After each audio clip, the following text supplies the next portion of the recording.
வெற்றி வாய்ப்பு உங்களுடைய அணிக்கு எந்த அளவுல இருக்கு? பிரகாசமா இருக்குமா. நான் தமிழகம் முழுவதும் இருக்கக்கூடிய உண்மையான தென்னிந்திய நடிகர் சங்கத்தில் உறுப்பினராக இருக்கக்கூடியவர்களை நேரடியாக சந்திச்சிருக்கிறேன், ஒருங்கிணைச்சிருக்கிறோம். அதே மாதிரி இங்கே இருக்கக்கூடிய சிறைத்துறை சார்ந்த அத்தனை பேருமே இந்த அணிக்கு, பாண்டவர் அணிக்கு வந்து எங்களுடைய உண்மைக்கும் எங்களுடைய நேர்மைக்கும் எங்களுடைய யதார்த்தமான ஒரு எளிமைக்கும் நிச்சயமாக இந்த அணி வந்து மிகப்பெரிய வெற்றி அடையும். சார், வெற்றி அடையக்கூடிய பட்சத்தில் இரு அணியும் இணைந்து பணியாற்றுவதற்கான வாய்ப்பு இல்லைம்மா, இது வந்து சும்மா ஏதாவது ஒரு குற்றச்சாட்டுக்களை சொல்ல வேண்டும் அப்படிங்கிற நோக்கத்தில் மட்டுமே சொல்லப்படுகிற குற்றச்சாட்டு. தென்னிந்திய நடிகர் சங்கம், தென்னிந்திய நடிகர் சங்கத்துக்கு உட்பட்டு தமிழ் திரையுலகத்தில் 27 சங்கங்கள் இருக்குது. எல்லா சங்கங்களுக்கும் தேர்தல் நடக்குது. தேர்ந்ததுக்கு பிறகு வந்து எல்லாருமே ஒன்றாக தான் இணைஞ்சு வேலை செய்கிறாங்க.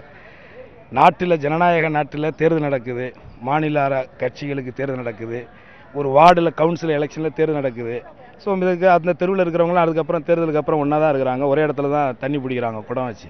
அதே மாதிரி தான் இதுவும் இருக்கும். இது சும்மா இதில் எனக்கு உடன்பாடே இல்லை. எஸ்டிஎஸ் ஜனநாயக முறைப்படி ஒரு தேர்தல் நடக்குது. இதில் சின்ன சின்ன கருத்து வேறுபாடுகள் இருந்தாலும் தேர்தலுக்கு பிறகாக நிச்சயமாக ஒன்றாயிரும்.